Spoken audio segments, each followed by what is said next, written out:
Bonsoir à toutes et à tous. Grâce à Midrash Touda Manitou, on se retrouve après les fêtes avec le Rav Shmuel Uziel. On espère que vous avez passé toutes et tous des bonnes fêtes.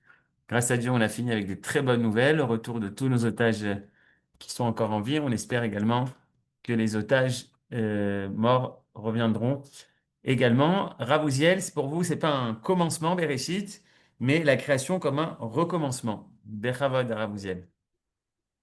Effectivement, pardon. Hop, on va changer ça. Non, c'est bon. Et donc, effectivement, on va parler donc aujourd'hui de début, de recommencement, de commencement, évidemment à la suite du terme utilisé par la Torah hein, au début de la paracha et au début de la Torah sur le terme Bereshit, c'est-à-dire au début, au commencement. Qu'est-ce qu'on entend par le commencement et qu'est-ce qu'on entend par le début? Alors, pour ça, je vais commencer tout d'abord par rappeler la manière dont Manitou expliquait le terme de Bereshit. Quand il voulait parler de Bereshit, c'est-à-dire de la création, il insistait toujours que la création n'a pas eu lieu en 7 jours, mais que la création a eu lieu en un instant. La création elle-même, c'est un instant. Quand on passe de rien à tout ou à ce qu'il y a. C'est ça la création. Après ça, il parlait surtout de formation, c'est-à-dire le fait que Dieu a formé, a donné forme à la création. Et la création elle-même prenait un instant, pas plus, à peine sensible. Ce qui se passe vraiment, c'est que quand on va lire les textes maintenant, je vais vous amener d'autres textes que vous avez maintenant devant vous, et dont nous avons pour la plupart très souvent l'habitude de les lire et de les relire, même pour certains, puisque certains sont tirés de la paracha, et pardon, de Kriyat Shema, de la Tfila. Donc, on va voir que ce sont des notions on a l'habitude de traiter, des notions qu'on a l'habitude d'utiliser, mais qui semblent aller dans une direction différente. C'est-à-dire, est-ce qu'au fond, la notion de création est-elle seulement ce que la logique nous dit, à savoir que passer de rien à quelque chose, ça ne prend pas de temps. Il y a ou rien ou quelque chose. Si on passe de rien à quelque chose, c'est en un instant, et donc on ne peut pas parler de processus de création, de jour de création, ce sur quoi Manitou insistait tout le temps en disant la création n'a pris qu'un instant. Alors on va commencer par exemple, deux commentateurs très célèbres qui sont Rashbam et Ibn Ezra, deux commentateurs de la Torah qui sont extrêmement connus, et vous allez voir que pour eux, la notion de création, ce n'est pas nécessairement un instant. Voilà ce qu'ils disent. Euh, J'ai pris ici le langage du Rashbam, parce que Ibn Ezra est un peu plus compliqué, mais en fait, tous les deux disent la même chose. Voilà ce que nous dit Rashbam. Donc, je rappelle pour ceux qui ne le savent peut-être pas ou qui l'ont oublié, Rashbam était le petit-fils de Rashi. Et donc, il nous dit la chose suivante. Amar Moshe le Israël, וכי אתם סבורים שהעולם הזה כל הימים בנוי כמו שאתם רואים אותו עכשיו, מלא כל טוב? C'est-à-dire, il nous dit pourquoi la Torah nous dit Bereshit, bara Elohim et Hashamayim et Haaret. Quel est l'intérêt de nous raconter que la Torah a de raconter que le monde était comme ci ou comme ça au début et il y a des milliers d'années? Mais il nous dit c'est parce que on aurait pu croire que le monde est resté identique à lui-même, que ce qu'on voit maintenant, c'est ce qu'il y avait au départ. Et il nous dit, pour répondre à cela, la Torah nous dit Lo hayaken, Bereshit bara Elohim. Qu'est-ce que ça veut dire Bereshit bara Elohim? Au début, Dieu a créé. Klomar, ligne 5, Betrilat briat shamaim va'aretz, au début de la création du ciel et de la terre. Et comme vous le remarquez, il parle déjà d'une création différente pour la terre et le ciel. C'est-à-dire, il nous dit, la création, ça ne s'est pas passé en un instant. Il y a eu la création du ciel et il y a eu la création de la terre. Ce n'est pas la même chose. Ce sont deux éléments différents. Et donc il dit, au début, Bereshit, bara Elohim et hashamayim vet haaretz. Il le traduit donc de la manière suivante. Au début de la création par Dieu du ciel et de la terre, klomar, be'et shenivreu kvar shamayim ha'elyonim ve'haaretz, hen zman merube ve'en zman muat, az haaretz haïta tohu vavohu. C'est-à-dire au début de la création du ciel et de la terre, aussi bien peu que beaucoup, eh bien la terre était tohu vavohu vechosher al pnei tehom. C'est-à-dire que aussi bien Rashbam que Ibn Ezra disent que le mot bria, le mot création, c'est pas quelque chose d'instantané, c'est quelque chose qui est un processus, puisqu'on peut parler d'une longue période de création et d'une courte période de création. Donc ça veut bien dire que c'est pas un instant. La création, ce que l'on appelle la création, peut-être contrairement ou en tout cas différemment à ce que dit Manitou, c'est pas nécessairement quelque chose qui est intervenu d'un seul coup, mais c'est quelque chose qui a pris du temps. Zman mu'at, zman merubé.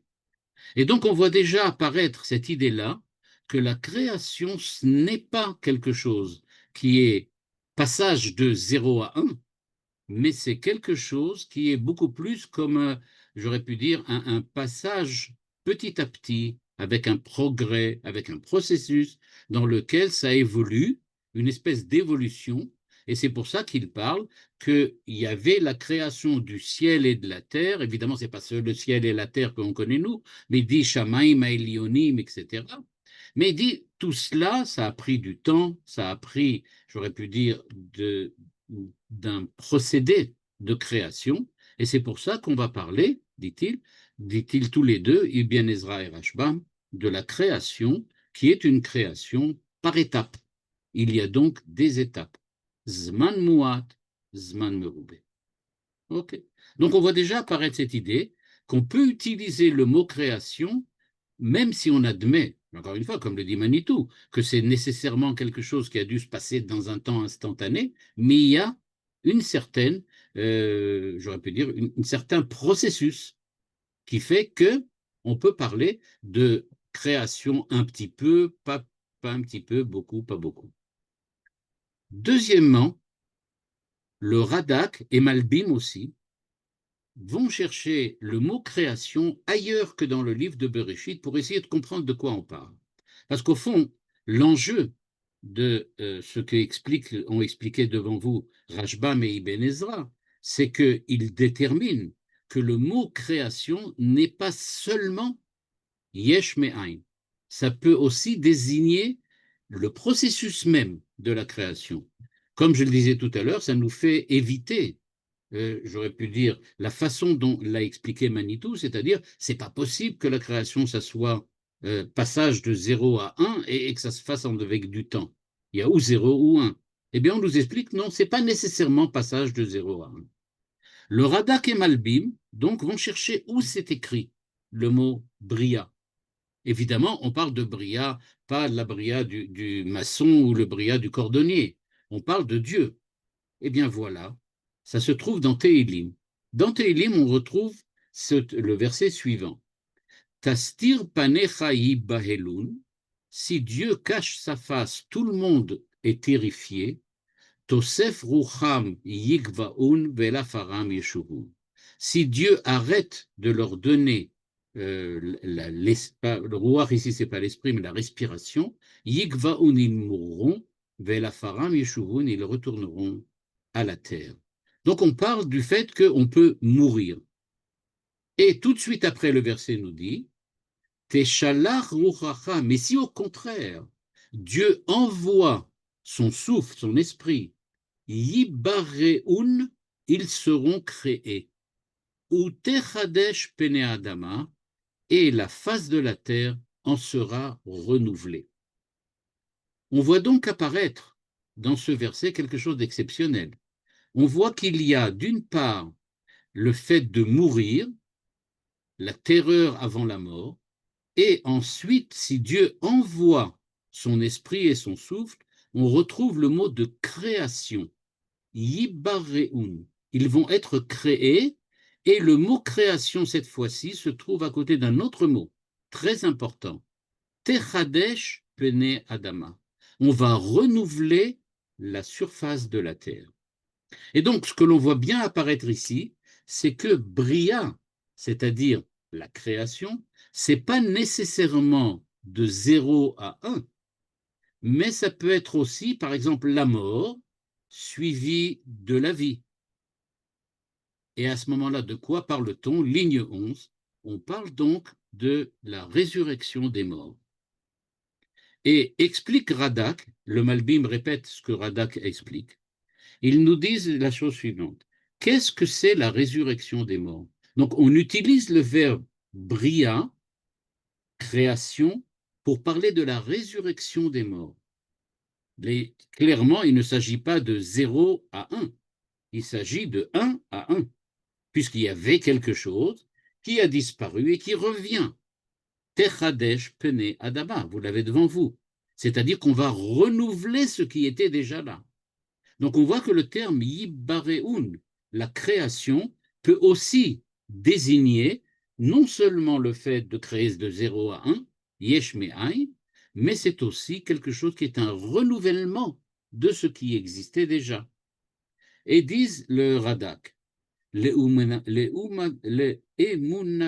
anachnu, pour nous les Juifs, les Hébreux, Israël, Yiyu anefashot chozrot, ligne 12, et la chomer arishon, asher yatsu mimenu lezman triyat hametim. C'est-à-dire, le verset nous dit, de quoi s'agit-il quand on nous dit que Dieu va cacher son visage et tout le monde va être terrifié et qu'ils vont mourir et retourner à la terre?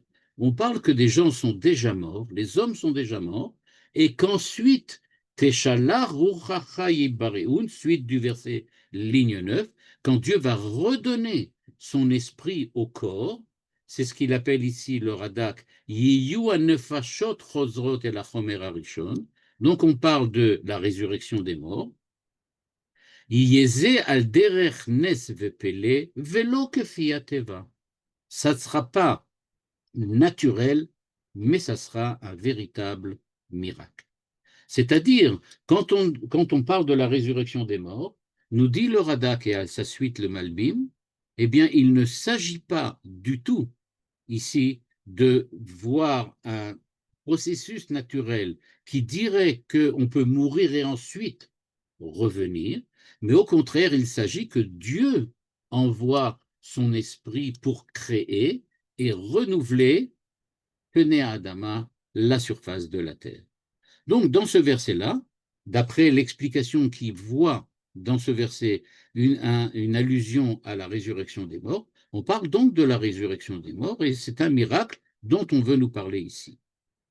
Pourtant, le Radak dit, bien que ce soit la lecture en général acceptée par les Chachamim dans le Midrash, on peut expliquer ce verset de manière différente et c'est cette seconde manière qui va nous intéresser particulièrement. En effet, nous dit-il, Yitachen, ligne 16, et faites attention à chaque mot. Les faresh pasukazé al kol achaim lo aladam levad. Il ne s'agit pas seulement de la mort de l'homme qui est suivie d'une résurrection, mais il s'agit au contraire du retour de tout être vivant et pas seulement de l'homme. Et alors, que signifie ce verset? Que veut-il dire? Eh bien, il nous dit Pirush tishala ruchacha ki yibareun acherim. C'est-à-dire, tout le monde est terrifié par la mort. Attention, on ne parle pas de la résurrection des morts maintenant. Tout le monde est terrifié par la mort. Mais véritablement, est-ce que l'on meurt vraiment? Réponse du Radak, non, on ne meurt pas vraiment. Parce qu'on a des enfants et qu'il y a d'autres hommes qui prennent notre place sur la surface de la terre. C'est ce qu'on appelle Techadesh Pene Adama, c'est-à-dire le fait qu'on renouvelle la surface de la terre et que l'humanité perdure, que l'humanité continue, malgré la disparition d'une partie de ses membres. Et donc, nous dit le Radak, Yamutu ele veyuldu acherim tartehem. On ne parle donc pas dans la notion de création. On ne parle pas ici de quelque chose de miraculeux comme dans la première explication. On parle au contraire de la simple, je ne vais pas dire la simple parce que c'est quelque chose d'énorme, mais on parle ici du fait que l'humanité et le monde entier perdurent en l'existence malgré le fait que les individus disparaissent petit à petit. Et donc, on voit apparaître ici une explication tout à fait nouvelle du terme bria, c'est-à-dire la création, quand on voit qu'il s'agit de la création, c'est-à-dire la création de l'humanité qui se renouvelle à chaque instant, on peut le dire, par le fait que ceux qui meurent sont remplacés par d'autres qui vivent. Évidemment, dans notre société qui est fortement égoïste et individualiste, quand on dit à quelqu'un, tu sais que c'est pas grave, tu meurs jamais, puisqu'il y a quelqu'un qui va te remplacer, il nous rigole au nez parce qu'il dit, moi, ce qui m'intéresse, c'est de vivre moi, pas qu'il y en ait d'autres qui vivent à ma place, mais c'est moi qui veux vivre. La réponse du Radak, c'est non, tu comprends rien. Bria, la création, c'est ce que Dieu a introduit dans le monde. Et Dieu a introduit dans le monde le fait qu'on ne meurt vraiment jamais, puisque d'une certaine manière, une pérennité s'installe grâce au fait que nos enfants nous remplacent. Pas spécialement nous, mais notre génération, notre humanité va effectivement disparaître, mais l'humanité ne disparaît pas. Il y en a d'autres. Et c'est vrai pas seulement pour l'humanité, c'est vrai aussi pour les lapins, les cochons et tous les autres animaux, les fleurs, etc., etc. Donc, ce que l'on voit apparaître, nous dit ici le Radak, c'est que on peut, et là j'utilise un terme de Manitou, on peut parler d'engendrement. C'est-à-dire, il y a véritablement un processus d'engendrement que Dieu a installé comme un véritable moteur de progression à l'intérieur de l'humanité, mais aussi à l'intérieur du monde généralement et globalement. Le fait que les générations futures prennent la place des générations passées. Donc, maintenant, on voit déjà que le mot bria, création, ne veut pas dire aux yeux du texte de Teilim, tel que l'interprète Radak, ne veut pas dire la création yesh me'ain, mais le fait qu'il y a une création permanente, yibbareun, une création permanente à chaque fois que nous voyons une nouvelle génération s'installer à la surface de la Terre à la place de la génération qui l'a précédée. Donc, on voit déjà, d'une certaine façon, se profiler l'idée que la création, c'est pas un commencement à partir de zéro, mais c'est un recommencement à partir de ce qui était avant. Et donc, quand on dit Bereshit bara Elokim et hashamayim et haaretz, si on reprend l'idée que nous avait dit ici Rashbam, et on y joint l'idée que rajoute Radak, on voit que le verset peut prendre tout à fait un autre sens que celui auquel nous sommes habitués par les commentaires habituels. En effet, les commentaires habituels nous disent création égale yesh me'ain, à partir de zéro. Réponse de Radak, réponse de Rashbam, on ne parle pas du tout de création à partir de zéro, on parle du fait qu'il y a éternité, pérennité, grâce au fait qu'il y a toujours une génération nouvelle qui prend la place de la génération précédente. C'est ça, Bria. Bria, c'est ce processus dans lequel il y a un recommencement permanent. C'est vrai tout le temps. C'est pas vrai une fois.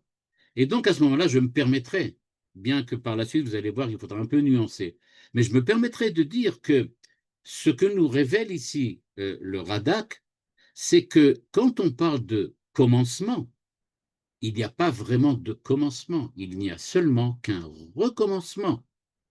C'est-à-dire, on a toujours quelque chose avant, et ce que Dieu a fait, Bereshit bara, Dieu a introduit cette notion de créativité permanente qui existe à la surface de la terre. Dieu a créé, c'est-à-dire Dieu a donné au monde cette capacité de rester éternellement sur la surface de la terre, pas au niveau des individus, mais au niveau du genre, au niveau de la collectivité, au niveau de l'universel. L'universel est permanent, même si au grand détriment des postmodernes que nous sommes et des individualistes que nous sommes, nous préférerions que chacun des individus perdure. Mais non, c'est pas cela que Dieu a fait. Dieu a créé un monde où les individus disparaissent, tous les uns après les autres, mais qu'en fin de compte, il y a une présence permanente, celle de l'humanité et de l'universel. Donc, pour le moment, on voit comment le sens du Bereshit bara Elohim et Hashamayim, du terme Bria, a changé. On peut dire d'une certaine façon qu'il a un peu dérivé. Ce n'est plus la création à partir du néant ex nihilo. Le Malbim, d'ailleurs, rajoute, et il nous dit la chose suivante. Si je prends le verset et que j'essaie de l'expliquer, ce verset des Téhilim, voilà ce que ça va donner. Dieu va voiler sa face. Az yibahelun. Évidemment, tout le monde devient terrifié. Tosef rucham. Az te'esof et haruach sheniftach nifrad ba'em, yigve'un el afaram, ובכל זאת, לא יתאמו המינים, הגם שיגבעו האישים.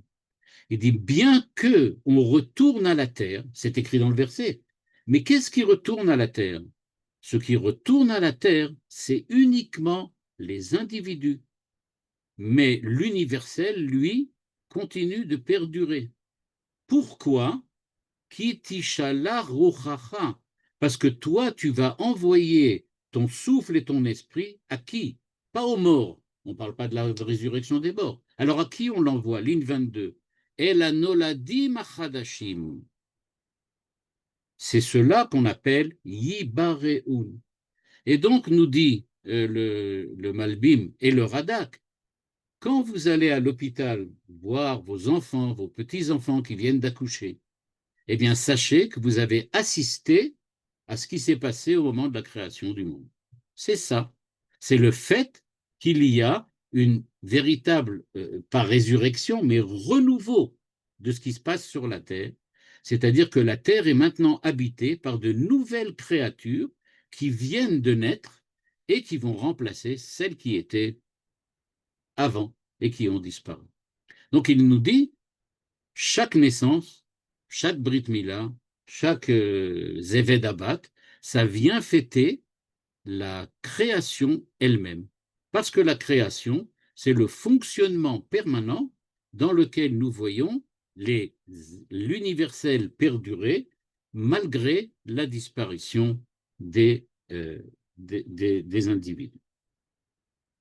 D'ailleurs, j'apporte maintenant l'interprétation du professeur Weiss, qui est cité longuement dans le commentaire du Rav Elchanan Samet, avec qui j'ai eu une fois la chance d'étudier pendant un an.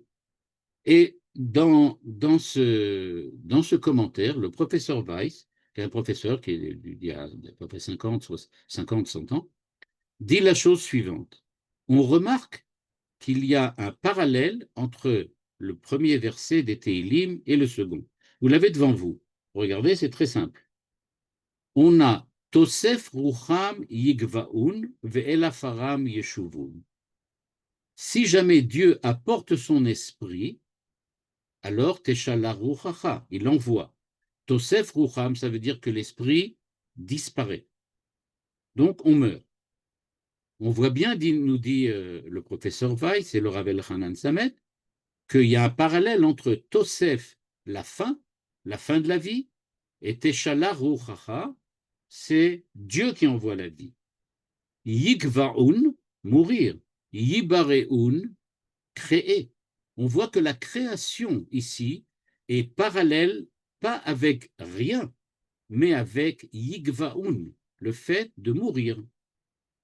Et El Afaram Yeshuvun, il retourne à la terre, parallèle avec Techadesh Pene Adama, renouveler la surface de la terre. Pene Adama est donc parallèle avec Afar. Et Yeshuvun, mourir, être enterré, avec Techadesh renouvelé. De ce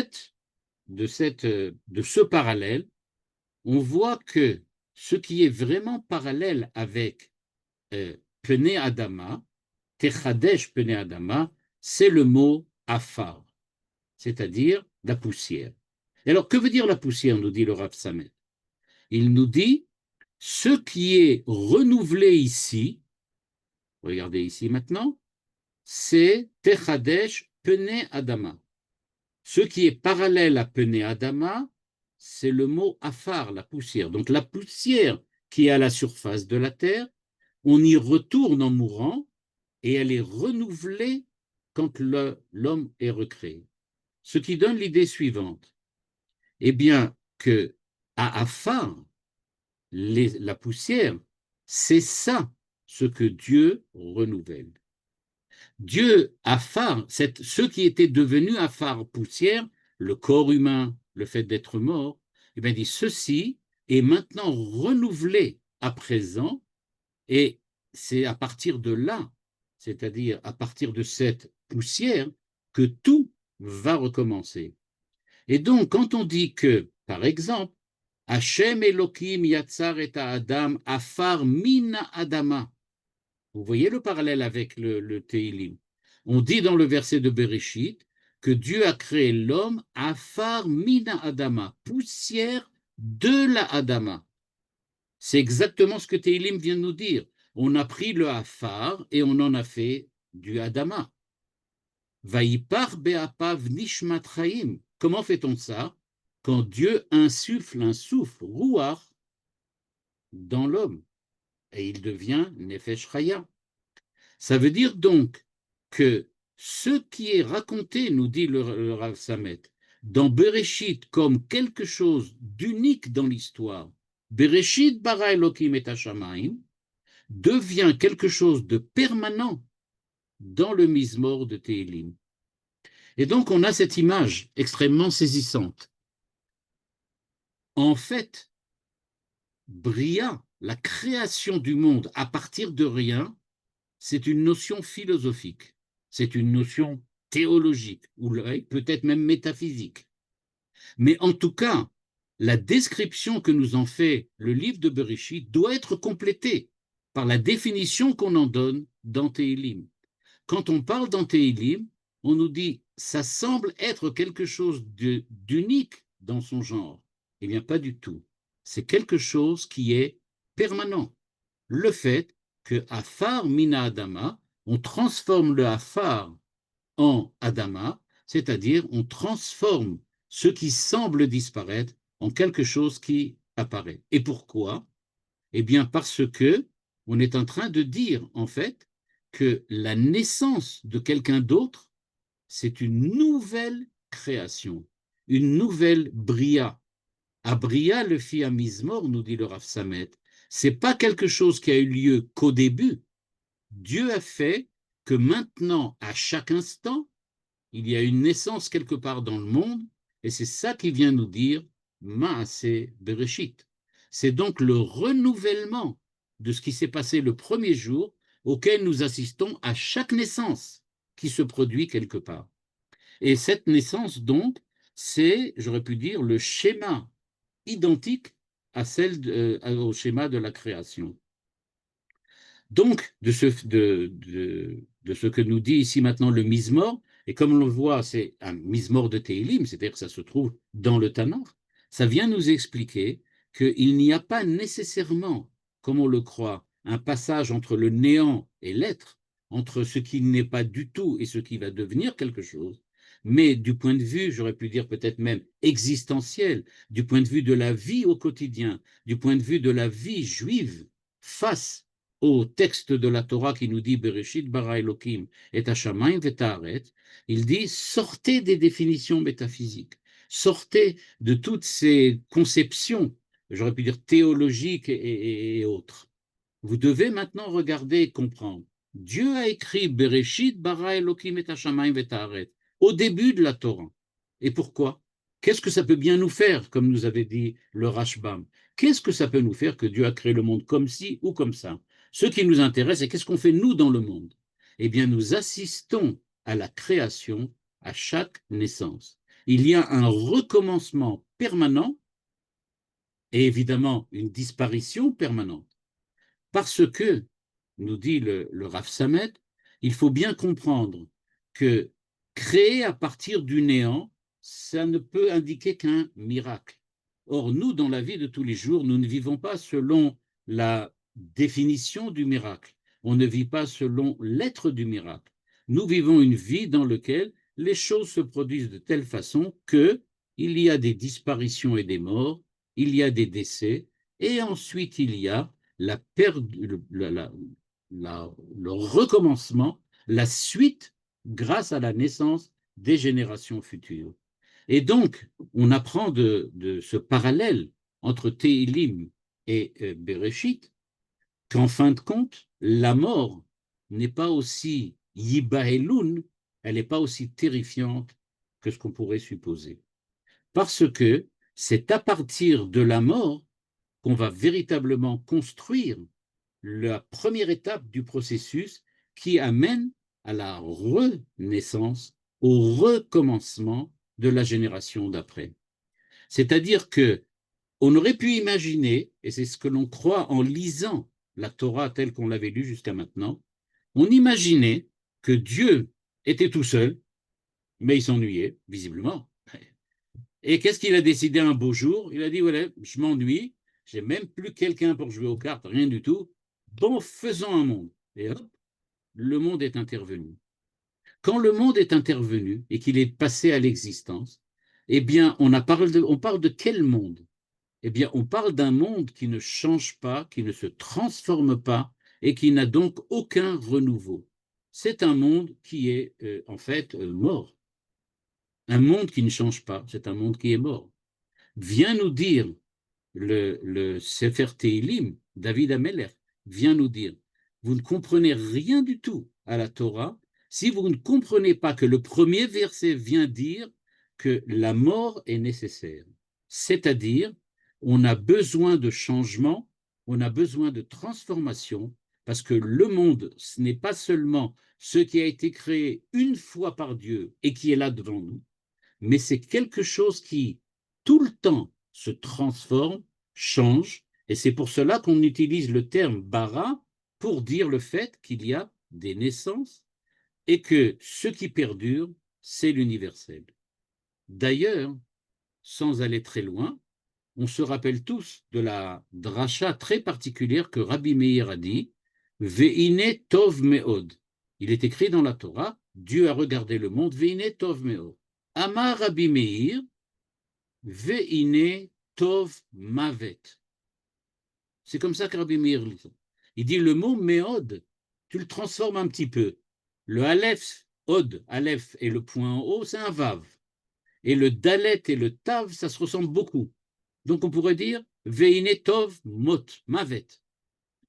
C'est-à-dire que la tov me'od, ce qui est vraiment très bien, c'est le fait qu'on a maintenant un processus d'évolution, un processus de progrès, un processus de changement et de transformation. Si le monde était tel qu'il était depuis le départ, et c'est ce que suppose le fait d'utiliser le terme bria pour dire yesh me'ain, à partir du néant, c'est-à-dire quelque chose qui est là, bah c'est quelque chose de mortel. On parle ici de quelque chose qui va évoluer. Et donc, la création, ça ne peut pas être une création qui ait lieu qu'une seule fois. Elle doit être tout le temps et en permanence présente dans notre présent. Et c'est pour ça qu'il y a des générations qui suivent des générations pour bien montrer que rien ne s'arrête et qu'il y a un mouvement permanent. La mort, en fait, c'est ce qu'il faut pour qu'il y ait une dynamique dans la vie. Sans la mort, il n'y a pas de dynamique dans la vie, il n'y a rien à changer, il n'y a rien à transformer, il n'y a rien qui peut changer. D'où, nous dit le David Ameller, tel que l'interprète ici le Radak, on peut parler véritablement de Tov Meod seulement quand c'est Tov Mavet, seulement quand il y a la mort. C'est-à-dire, Dieu a créé un processus où nous savons dès le départ que notre venue à l'existence va se finir un jour. Sans cela, il n'y a aucune raison de changer quoi que ce soit. On veut changer, on veut transformer, on veut évoluer, on veut progresser parce que on veut véritablement que le monde devienne autre chose, devienne meilleur. Et sans cela, on n'a aucune chance de faire quoi que ce soit. Regardez maintenant le Midrash. Le Midrash sur le Sefer Tehilim, Midrash Shochar Tov, nous dit maintenant l'explication telle que lui il la comprend. Teshala ruchacha yibareun, ligne 58. Dieu envoie son esprit, son souffle, et ils sont créés. Regardez ce que dit le Midrash, exceptionnel. Bechol yom vayom akadosh baruchu mechadesh maaseh bereshit. On ne peut pas trouver mieux que ça. C'est-à-dire, il nous dit, quand on a parlé qu'on va créer, on parle de la création du monde. On parle de la création de Bereshit. C'est de ça dont on parle. C'est le terme Bria qu'on utilise.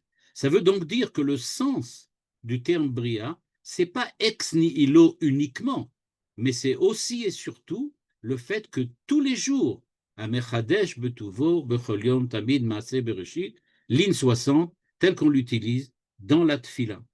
Et donc, ce que l'on voit apparaître, c'est l'erreur, j'aurais pu dire dramatique, pour ne pas dire tragique, l'erreur dramatique que nous faisons, c'est que dès qu'on nous dit Bereshit bara Elohim, on dit oui, yesh me'ain. Nous disent les commentateurs, nous dit Tehilim, nous dit le Midrash sur Tehilim, et nous dit dans la Tfila, c'est pas ça du tout le sens. Le sens, au contraire, c'est qu'on va mourir. C'est-à-dire qu'il y a quelque chose à faire. C'est-à-dire qu'il y a un progrès, qu'il y a une évolution, que les choses peuvent et doivent changer. Si on admet qu'il y a seulement Yesh Me'ain, alors ça veut dire qu'on termine en fait la création le jour où elle est intervenue, à savoir la fois où Dieu a décidé de créer le monde, et qu'à ce moment-là, il ne reste plus rien à faire. On est dans un monde mourant, agonisant, dans lequel nous aussi nous agonisons, sans comprendre vraiment pourquoi, puisque a priori, si Dieu nous a créé du néant, on aurait dû être éternel. Mais en fait, les individus ne sont pas éternels. Le monde, lui, va continuer tranquillement sa marche. Et de là, à partir de là, comme vous comprenez, on arrive à une vision du monde, une vision de l'homme, une vision de l'existence complètement différente. C'est-à-dire, tous ceux qui adorent la création ex nihilo détestent la vie. En fait, ils ne le savent pas, pour la plupart.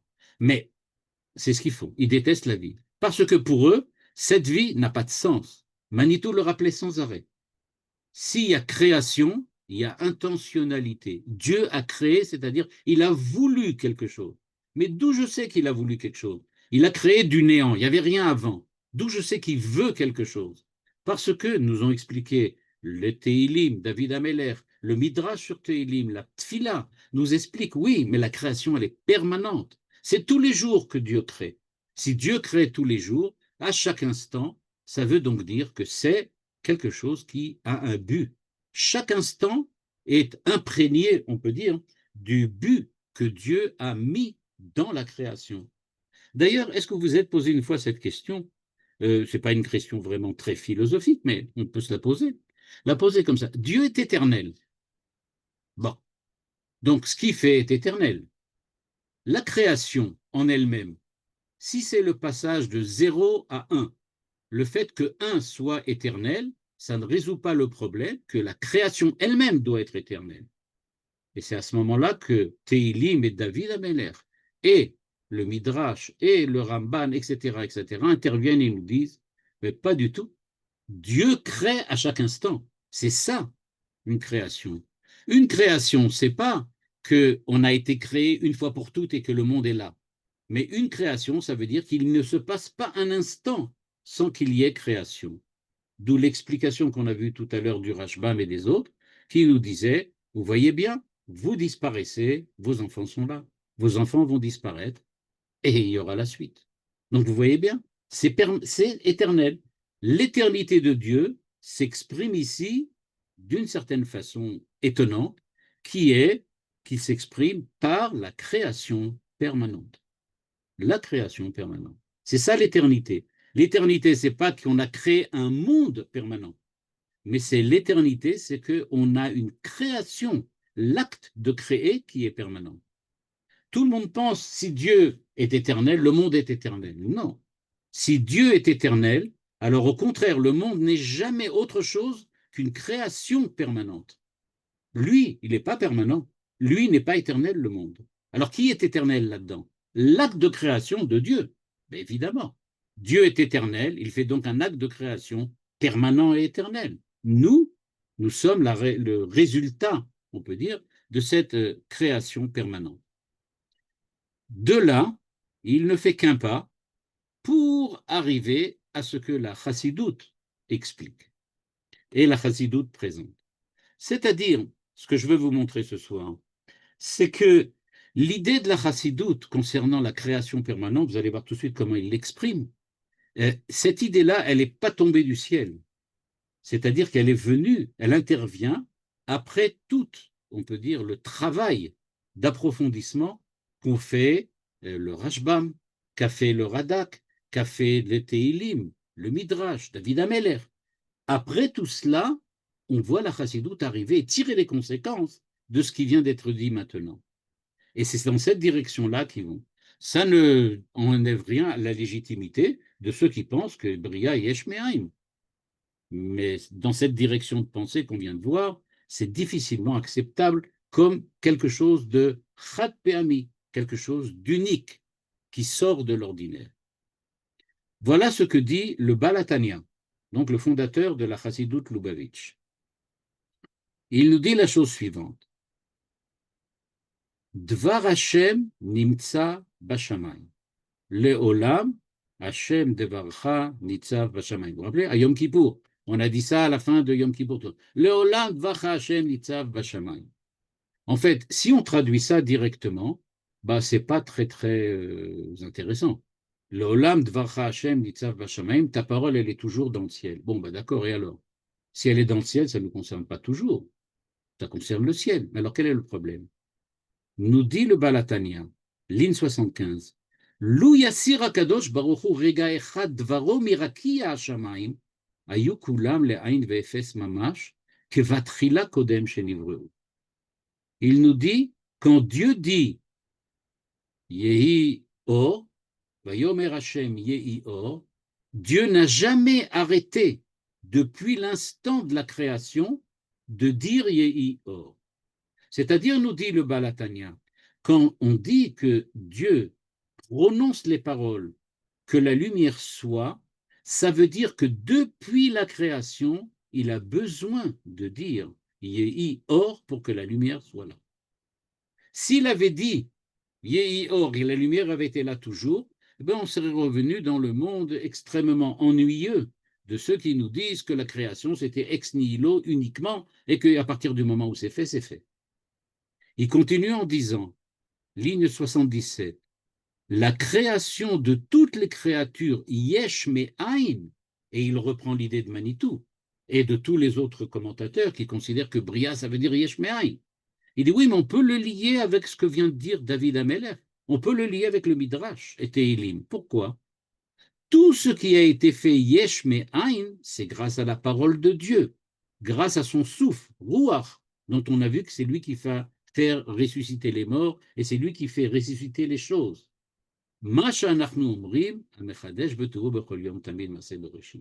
Ça veut dire que Dieu, quand il a dit Yehi Or, eh bien, il le dit à chaque instant. Il n'a pas arrêté de le dire, et il le dit en permanence. Et si jamais Dieu s'arrêtait de dire Yehi Or, eh bien, il n'y aurait pas de lumière. Ce qui fait que la créature est créature, c'est le fait que Dieu la crée à chaque instant, ce que l'on appelle la création permanente. Donc maintenant, ce que vous voyez apparaître, c'est que dans la pensée de la chassidoute, on lit maintenant tout ça selon la parole et la prononciation de la parole. Pourquoi nous racontons dans le livre de Bereshit, à la paracha de Bereshit, que Dieu a créé le monde comme ci, comme ça, qu'il a dit ci, qu'il a dit ça? Quelle importance ça peut avoir? La réponse, c'est important pour chaque instant de ta vie, parce que ce qui est raconté là-bas, c'est pas une histoire qui a eu lieu 5800 et quelques années, mais 700 et quelques années, mais c'est ce qui se passe à chaque instant maintenant. À chaque instant, Dieu dit Yehi Or. Et c'est pour ça que tu es là. D'où la question qui va arriver maintenant et qu'on retrouve aussi dans la Chassidoute. Et alors, qu'est-ce que c'est que la création du monde alors? Qu'est-ce qui se passe? Et beaucoup plus important, on vient de passer Rosh Hashanah, Yom Kippour, Sukkot. D'après ce que l'on voit là, eh bien, Rosh Hashanah, il n'y a rien à fêter. Pourquoi il faut fêter à Rosh Hashanah? Mais c'est tous les jours qu'il faut fêter, parce que le monde est créé à chaque instant. Alors, qu'est-ce qu'on fête à Rosh Hashanah? Qu'est-ce qu'il y a de spécial? Nous dit le Sfat Emet maintenant, aussi évidemment, dans l'obédience racidique. Il nous dit la chose suivante, ligne 82. Bekol shana veshana nivret chayut chadasha baolam. C'est-à-dire, nous dit-il, vous croyez que quand Dieu dit, pardon, Yehi Or, ça veut dire que la lumière soit, et puis voilà, elle est là. Non, ça veut dire qu'à chaque instant, il dit ça. Et chaque année, il le dit d'une manière différente. À Rosh Hashanah, on fête la manière différente, nouvelle, dont Dieu dit le mot Yehi Or. Et comme ça pour tout le reste. Israël mekablim chayut chadasha berosh Hashanah. Il y a une nouvelle manière de vivre. Chayut, c'est la vie, l'existence. Il y a une nouvelle manière de vivre la création, c'est-à-dire de recevoir la création, c'est-à-dire d'être en contact permanent avec le Créateur. Il y a une différente façon de l'être chaque année. L'année définit ici pas le commencement d'un mouvement céleste entre le problème de la Terre qui tourne autour du Soleil et combien de temps, etc. Mais ce qui est maintenant mis en jeu, c'est le fait que la façon dont nous vivons va être différente à chaque Rosh Hashanah, et c'est ça qu'on fête, pas autre chose. Donc la création a lieu à chaque instant, nous avons besoin, mais chaque année, il y a une autre manière de dire Yehi Or, une autre manière de dire Yehi Rakia Betor Hashamayim. Chaque fois, c'est un peu différent.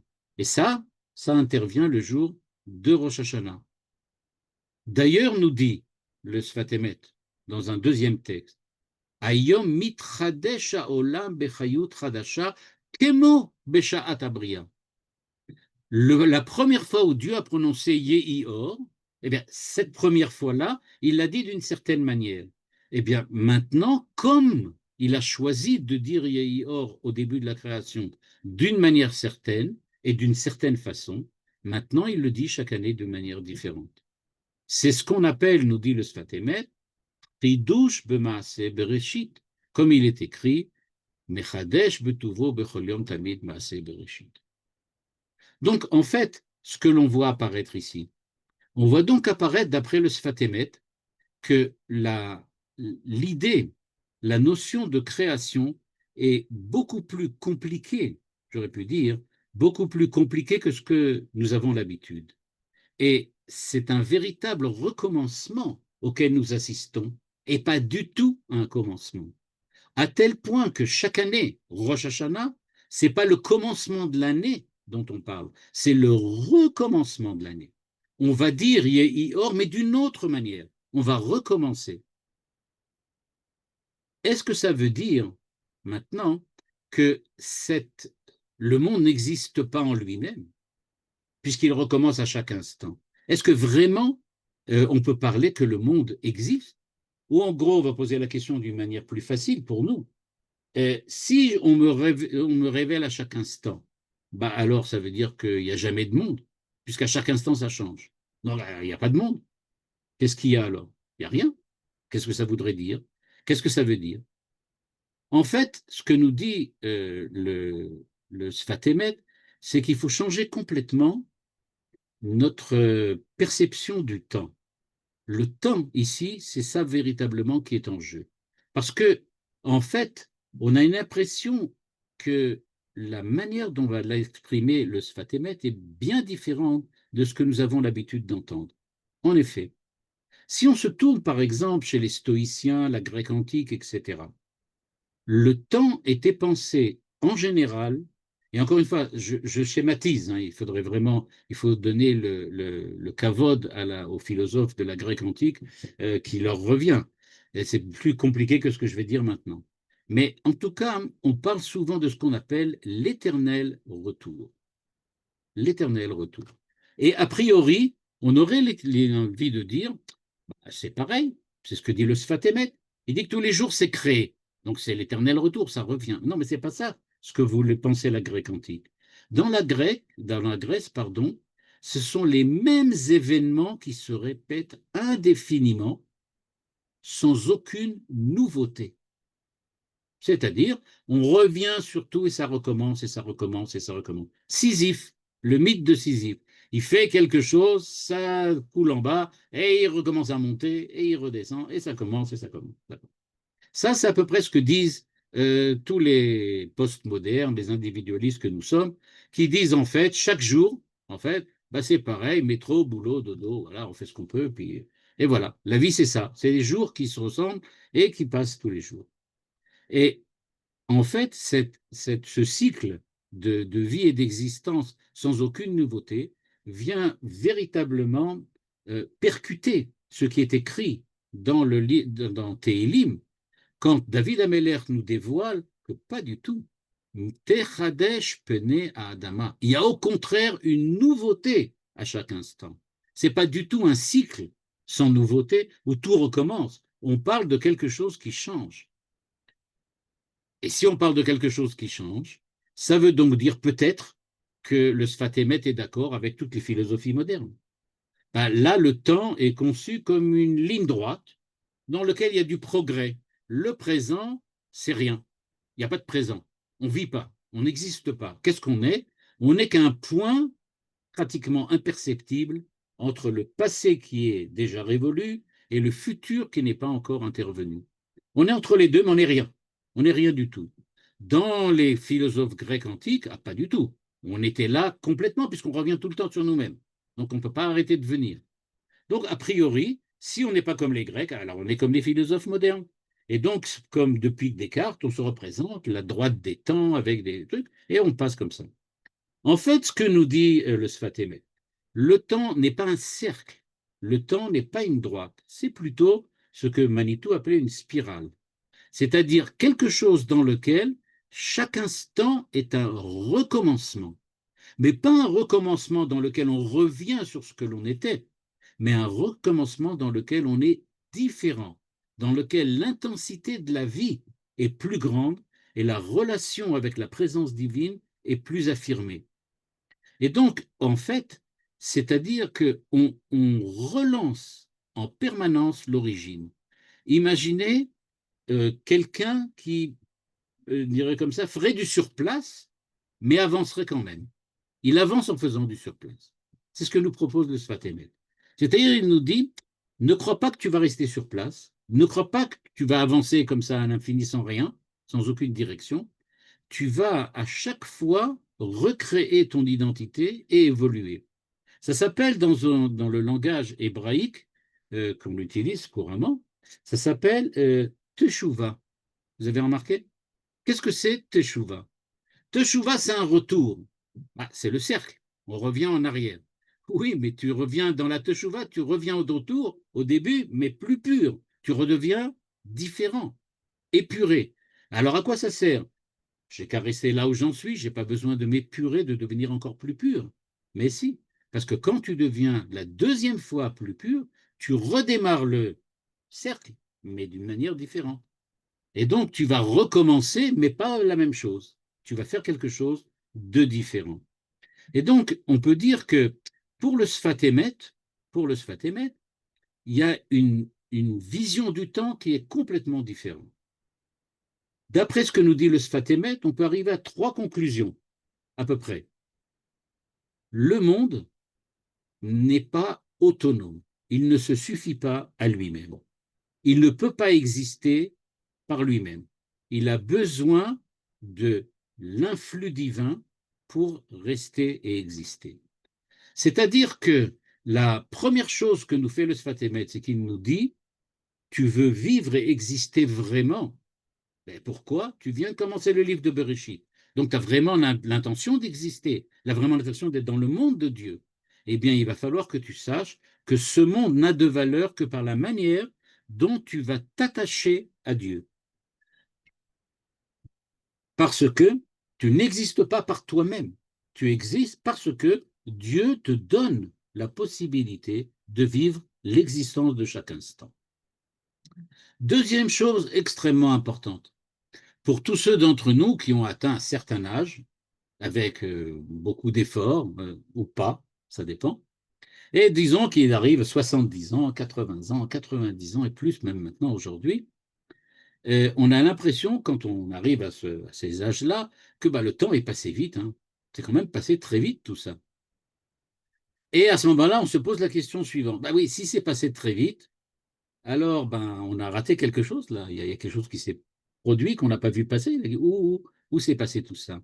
Le Sfat Emet nous apprend effectivement, le temps, deuxième idée, n'est pas neutre. Il y a aucun moment qui est équivalent à un autre moment. Et il ne s'est pas passé 70 ans. Ça ne veut rien dire de dire qu'il s'est passé 70 ans.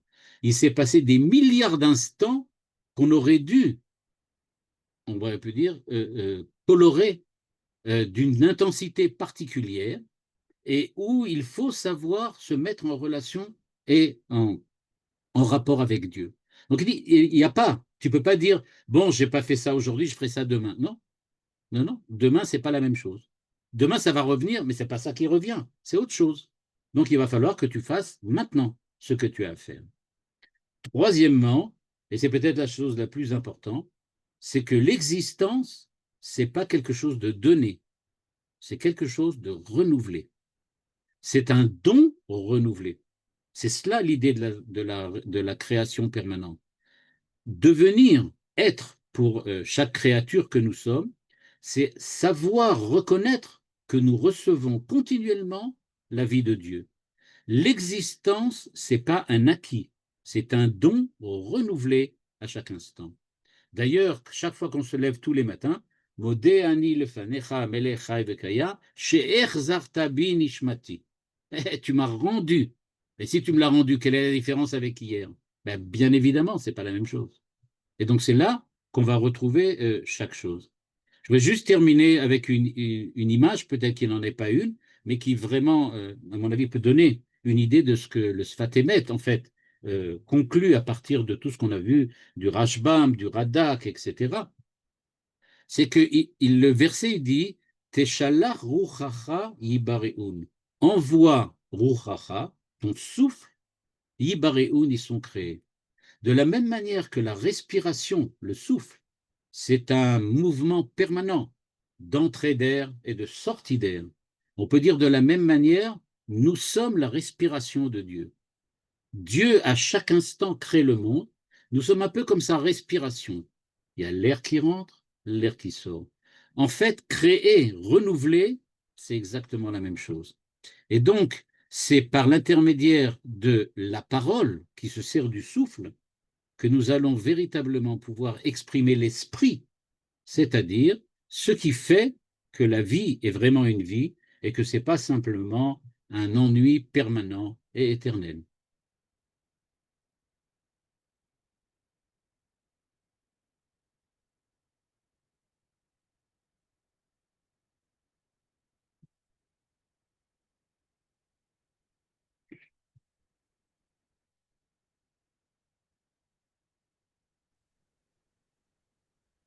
On ne peut pas parler après, je ne peux pas. Ah si, si, les micros sont Ah oui, oui, ouverts. oui, ah oui, d'accord. Ceux qui veulent À nouveau. intervenir, Bébé. Moi, je veux bien intervenir. Allez. Premièrement, merci. Enfin, à moins que Brigitte voulait parler, je vois qu'elle est en position après. Ok. Donc, moi, je voulais d'abord dire que j'étais très contente de reprendre les cours car j'étais en manque de réflexion. Et, et donc, encore merci. Et donc, par rapport à ce que vous avez dit, j'adhère à cet effet de comprendre ce renouvellement et justement le fait que vous ayez cité le Modéani du matin, j'avais bien ça en tête en disant qu'on était conscient que en fait, bon, le rythme étant tous les jours, mais chaque instant, pourquoi pas. Par contre, j'ai du mal à comprendre qu'il n'y a rien au départ. C'est-à-dire que même si qu'on explique que la création et ce renouvellement, je pense enfin, je sais pas, on a du mal à s'imaginer qu'il n'y a pas un commencement. Donc, ma question, c'est est-ce que ce commencement, enfin, est-ce que cette création de départ n'est pas justement une modélisation de l'architecture de l'ensemble? C'est-à-dire qu'en fait, l'architecture du monde dans lequel on se trouve, est-ce que c'est pas ça je dis, le départ, enfin, pas partir de rien, je ne sais pas si c'était le néant ou comment on peut se l'exprimer, ce tohu bohu, mais est-ce que c'est pas Dieu a créé une certaine architecture qui fait que dans cette architecture, justement, chacun a son rôle, la nature, les hommes, etc. Et que dans ce renouvellement, il y a ce souffle de Dieu, évidemment, mais n'y a-t-il pas également l'action des hommes, enfin l'action de tout un chacun, et que justement, c'est à chaque fois dans cette architecture, cette composition, car chacun de nous évolue dans tous les sens et fait que voilà, nous sommes à chaque fois dans un monde nouveau, quoi. Enfin, Absolument, tout à fait. C'est-à-dire que la spirale n'existe que par le fait que l'homme, dans le passage sur le cercle, il va changer. C'est-à-dire qu'il va effectivement faire ce qu'il va faire. Et grâce à ce qu'il fait, eh bien, le cercle n'est pas un cercle, mais une spirale. spirale, enfin, c'est vraiment une C'est pour ça spirale qu'il parce que et c'est c'est lui comme, qui change ça, effectivement, oui, tout à fait. et Et à part justement, ça, hein, il y a aussi une expression chassidique que j'ai pas voulu utiliser ici parce que je pense à autre chose, à en parler plus tard, mais je vais quand même la citer maintenant. C'est que dans le chassidisme, on dit que la notion de yesh me'ayin j'aurais pu dire comme ça, est complètement fausse. Parce qu'elle sous-entend qu'il y aurait de l'être qui sort de rien. Or, c'est faux. L'être ne sort pas de rien. C'est le rien qui sort de l'être. hmm, C'est-à-dire, s'il y a quelque chose, je peux faire qu'il n'y ait rien. Mais quand il n'y a rien, je ne peux pas faire qu'il y ait quelque chose.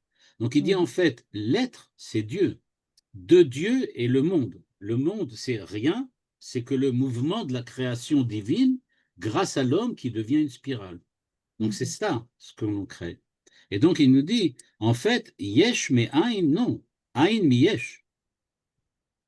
Donc il y a hmm, toujours quelque chose au départ. Et c'est ce que Manito aussi disait très souvent, en disant, d'après la Kabbalah, on dit que Aïn mi yesh, pas yesh mais aïn. hmm, Ça doit être inversé. hmm, La ok, création ex nihilo n'a de sens que si au départ il y a vraiment quelque chose déjà, c'est-à-dire Dieu.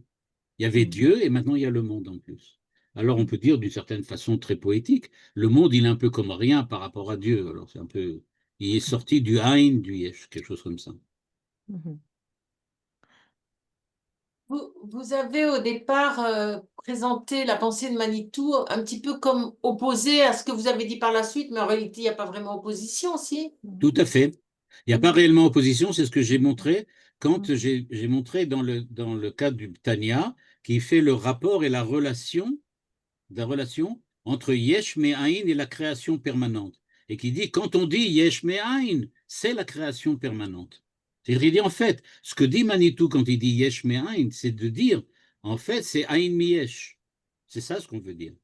Donc il dit, tu peux parler de la création ex nihilo, si tu sais que nihilo, c'est pas vraiment du nihilo, mais c'est Dieu. Alors à ce moment-là, ça marche. C'est ça ce que veut dire Manitou. Je voulais aussi dire que, bon, par rapport à ce que vous avez dit, c'est évident pour quand on met au monde un enfant. C'est un instant, mais en fait, après, c'est toute une vie d'éducation. Donc, ça, c'est un. Deuxièmement, dans le cycle de la nature, on voit ça aussi, c'est-à-dire qu'il y a le pourrissement des feuilles, etc. C'est ça qui permet le renouvellement de la Mhm. nature. Et enfin, je voulais dire juste un petit truc que maintenant j'ai compris pourquoi dans les magasins, quand on achète quelque chose, on te dit titrachi, c'est-à-dire Ouais, renouvelle-toi. Et ça, on trouve dans aucun autre pays du monde, à mon avis. Voilà. ouais, d'accord, effectivement. C'est exactement ça, dans lequel, effectivement, ce qui est véritablement important, c'est le fait qu'on participe à cet acte de création. Nous hmm, sommes des créateurs avec Dieu, puisqu'on oui, fait qu'on ne laisse pas ni le cercle ni la droite rester comme elles sont, et on en transforme ça en spirale. hmm, Il est fait. Todarabah. Toda Rabba. Et Ravouziel, Manitou faisait la réflexion que Vaikar Afar Mina Adama, il disait que le mot Afar, je ne sais pas d'où il a trouvé ça, je ne me rappelle plus la source, il disait que c'est la racine du mot prix. Afar, Peresh, que c'était Ah, justement la partie de la terre qui avait la possibilité de et de donner du donner Pérez. fruit. Tout à fait, tout à fait. C'est exactement le même. Je ne connaissais pas non plus. Je ne connaissais pas ça. Et je ne sais plus si c'est le ridouche de lui ou si il a retrouvé ça dans un Vous savez, écrivain. on raconte que un jour le Chazon Ish a donné un chidouche du point de vue de la halacha et qui était un petit peu étonnant et les gens lui ont demandé d'où t'as sorti ça. Il a réfléchi, réfléchi, réfléchi et puis il a dit c'est certainement juste parce que je ne trouve aucune source à ça. Donc ça doit être l'ensemble de ce que j'ai étudié qui a donné ce résultat. Donc c'est sûrement juste. Ça ne peut pas être autrement que juste. Mhm. Alors c'est la même chose. Même si on ne se rappelle pas, bah, c'est ça qui est sorti. D'accord. תודה רבה. שבת שלום. Shabbat Shalom. Merci Kol beaucoup. Tov.